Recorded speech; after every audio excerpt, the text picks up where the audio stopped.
বন্দ্যোপাধ্যায়ের 93-92 সালে পাঠ করা সংবাদ পরিক্রমা, প্রণবেশ সেনের সংগ্রহে থাকা ম্যানুস্ক্রিপ্ট থেকে ভিত্তি করে, আবার লিয়ার লেভিনের যে অসাধারণ মুক্তিযোদ্ধাদের পোর্ট্রেট, তন্ময়, বিষণ্ণ সেই পোর্ট্রেটগুলো, তার সঙ্গে বেবি ইসলামের তোলা সেই রেডিও আলো আধারিত রেডিও কয়েকটি শট, এই সব কিছু মিলেই কিন্তু এই দৃশ্যটি অবশেষে আমরা সম্পন্ন করতে পেরেছিলাম।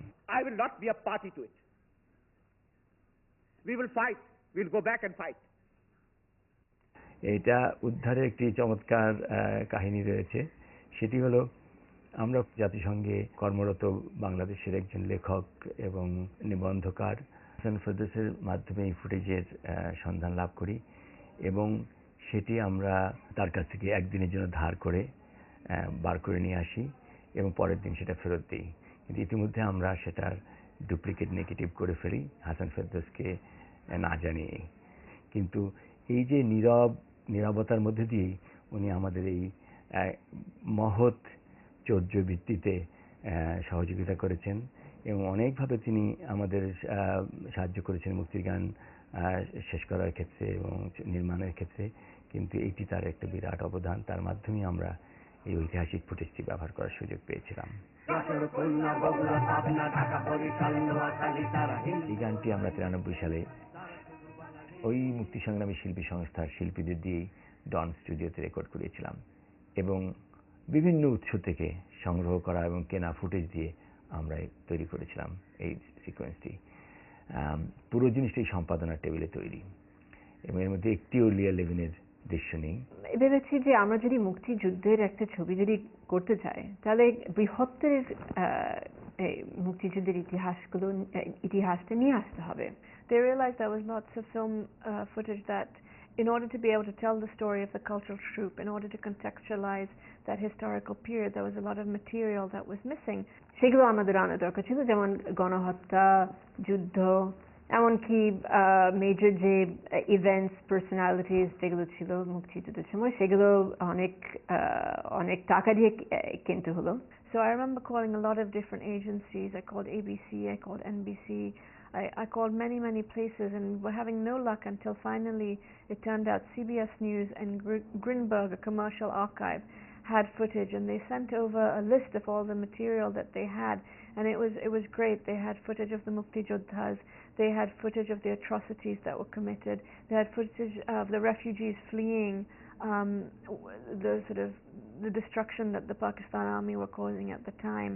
We also realized that there was a film that was made by Geeta Mehta around that time, which used a lot of this footage that had been shot by ITN, Viz News and Granada, and she had made a compilation tape of all this material. So the thinking was that if these other agencies had not kept the footage, at least we could use the footage in Geeta Mehta's film. Jatindra মৈত্রের লেখা এই অপূর্ব গানটি এবং এই বিভিন্ন footage থেকে ব্যবহার করা একটা খুব উদ্দীপনামূলক একটি সিকোয়েন্স আমি মনে করি এই ছবি, এবং সেটি আমরা সম্পাদনার টেবিলেই আসলে এই সিকোয়েন্সটি তৈরি হয়েছে।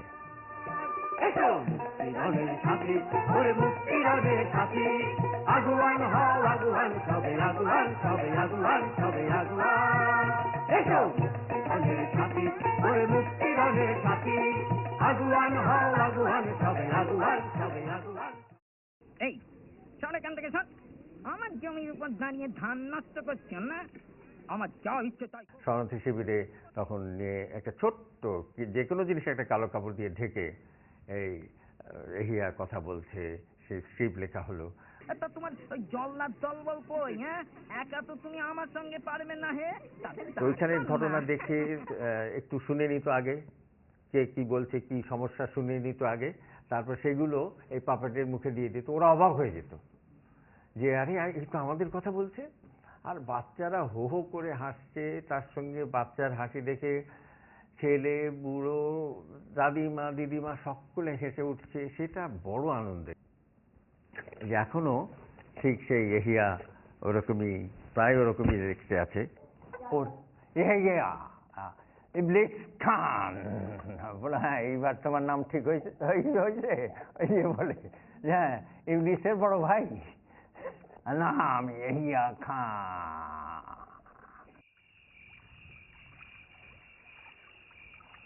একটা পর্যায়ে উপলব্ধি হলো যে যুদ্ধের একটি গুরুত্বপূর্ণ দিক পুরো ছবিতে আসলে বাদ পড়ে গেছে। সেটা হলো গেরিলা যুদ্ধ। যে গেরিলা যুদ্ধ মূলত সংগঠিত হতো রাতে, এবং এটা স্বাভাবিক যে রাতে গেরিলা যুদ্ধের দৃশ্য কারো পক্ষেই ধারণ করা সম্ভব না। কারণটা হচ্ছে গেরিলা তো গোপনে রাতে অন্ধকারের মধ্যে অ্যাম্বুশ করে অপারেশন করে অ্যাটাক করা হতো, এবং তখন যদি ক্যামেরা শুটিংয়ের জন্য লাইট জ্বালানো হয় তাহলে তো পুরো জিনিসটাই এক্সপোজড হয়ে যাবে। কিন্তু যদি এটা আমরা পুরো ছবিতে বাদ পড়ে যায় তাহলে একটা সত্যের অপলাপ হবে। এই জায়গা থেকেই আমরা সিদ্ধান্ত নিই যে একটি দৃশ্য হলো আমরা পুরোপুরি রিএনঅ্যাক্টমেন্ট বা পুনর্নির্মাণ করব। ফাইনালি সিনেমায় অনেক স্বল্প পরিমাণে ব্যবহৃত হয়েছে, কিন্তু শুটিং করতে হয়েছে ব্যাপক, এবং এটা ম্যাসিভ একটা শুটিং ছিল, এবং একটা গেরিলা অপারেশন এমবুশ আমরা শুটিং করব। আমাদের তো এই ধরনের শুটিং করার আসলে পূর্ব অভিজ্ঞতা কখনোই ছিল না। তো তারেক মাসুদ, ক্যাথরিন তারা আসলো দেশে, আমরা এই শুটিং এর ডেট ঠিক করলাম, জায়গা ঠিক করলাম, লোকেশন ওই অনুযায়ী আমরা বাছাই করলাম। এখন বাংলাদেশের বিশিষ্ট নাট্যজন নাসিরুদ্দিন ইউসুফ বাচ্চু এবং তার বন্ধু বীর মুক্তিযোদ্ধা শহীদ মানিক, তারা নেতৃত্ব দিয়ে উত্তর দিয়ে তারা ঢাকায় প্রবেশ করেছিল, এবং বাচ্চু ভাইরা যেই অঞ্চলটায় দিয়ে ঢাকায় ঢুকেছিল এবং প্রথম ওইখানেই তারা কাউন্টার অ্যাটাক, পাকিস্তানিদের কাউন্টার অ্যাটাকের মুখোমুখি হয়েছিলেন। সেই ব্রিজটা এবং সেই জায়গাতেই আমরা এই নতুন গেরিলা অপারেশনের শুটিংটা আমরা অর্গানাইজ করলাম।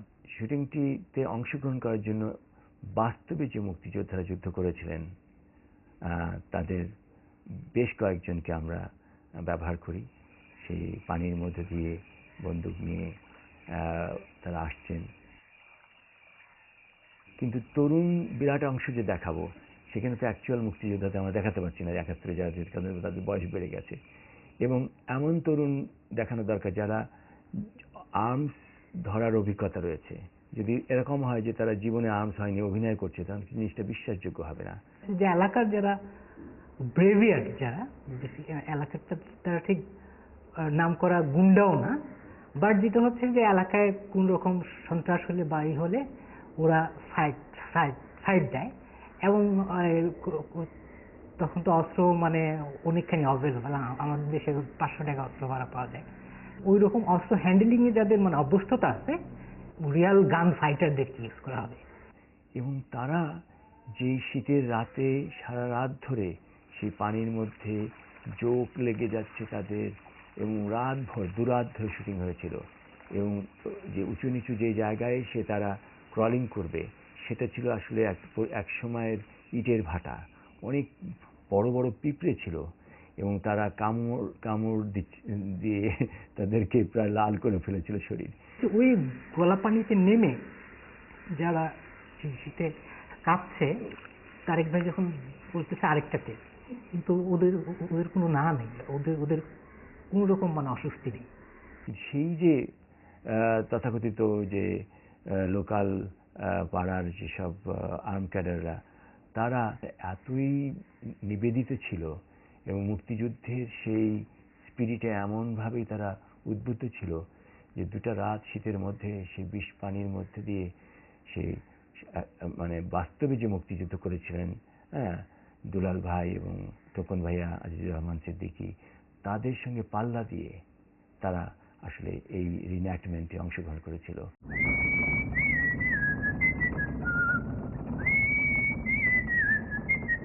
আমরা আরেকটি দৃশ্য পেয়েছিলাম যেখানে দেখা যাচ্ছে ট্রাক ছুটে চলেছে এবং বাংলাদেশের সেই ৭১-এর পতাকা পথ করে উঠছে, এবং তারেক আলীর ক্লোজ আপ, সে শীষ বাজাচ্ছেন, এবং এই শীষটি আসলে পশ্চিমবাংলার কল্যাণী ক্যাম্প থেকে শহরে ফেরার পথে শুটিং করা। এবং শুধু তাই না, এটা হচ্ছে আসলে তিনি একটি পশ্চিমা ক্লাসিক্যাল মিউজিকের খুব সম্ভব চাইকোভস্কির কোনো সুর শীষে বাজাচ্ছিলেন। Sound 61.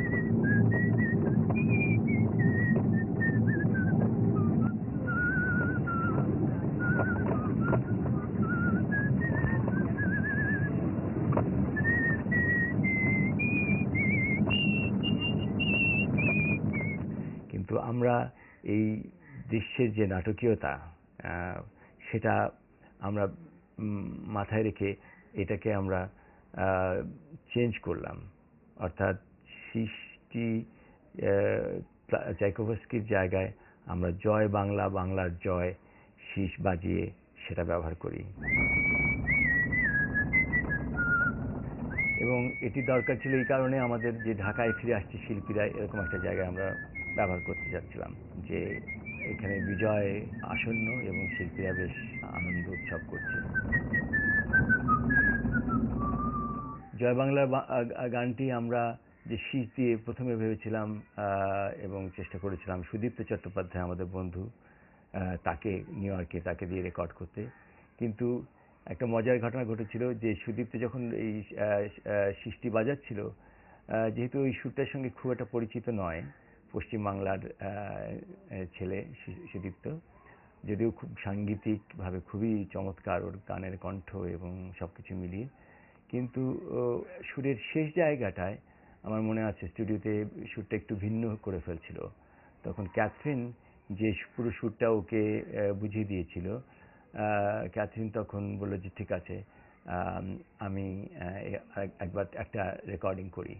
তখন ক্যাথরিন এই শীষটা বাজায় এবং এটা রেকর্ড করা হয়। এবং আমরা যেটা করি, ক্যাথরিনের প্রথম অংশটা অত ভালো হয়নি, যেটা সুদীপ্তর হয়েছিল, আবার সুদীপ্তর শীষের শেষ অংশটা ভালো হয়নি, ক্যাথরিনের হয়েছিল। ক্যাথরিন এবং সুদীপ্ত দুজনের শীষ মিলিয়ে আমরা অবশেষে এই জয় বাংলা, বাংলার গানটির দৃশ্যটি সম্পন্ন করি। আমি দেশের লাগিয়া অযতেশী হইন পাঞ্জাবির জুলু। 16 ডিসেম্বর আমরা দেখাচ্ছি যে গানের দল তারা ঢাকায় ফিরে আসছে এবং খুব নাটকীয়ভাবে স্বপন চৌধুরী একটি গান গাচ্ছেন। সেই গানটা আসলে